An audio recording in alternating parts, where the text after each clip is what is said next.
80 ang sugatan sa riot sa pasilidad ng BJMP sa San Mateo, Rizal. Ang ugat ng gulo, tutol ang ilang nakakulong na maging cashless sa loob. Nakatutok si Katrina So. Pamumukmok sa mga selda, pambabato at paninira ng mga gamit. Dito humantong ang noise barrage na sinimula ng 7 persons deprived of liberty o PDL sa San Mateo, Rizal BJMP alas 6 ng gabi noong Biyernes para tutulan ang ipapatupad na cashless transaction sa kulungan. Mga coupon na raw ang gagamitin sa loob imbes na cash o pera.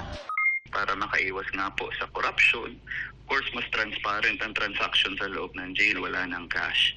Ayaw po nung mga leader doon sa jail na yun.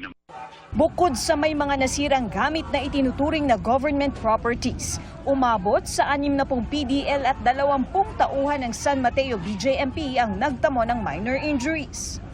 Nagpadala tayo ng mga response team para mag-negotiate. Ayaw pa rin nila. Kumbaga itigil yung kaguluhan. Tumagal hanggang alas 3 ng madaling araw ng Sabado ang negosasyon. Sabi ng San Mateo BJMP, hindi muna ipatutupad ang cashless transaction sa loob.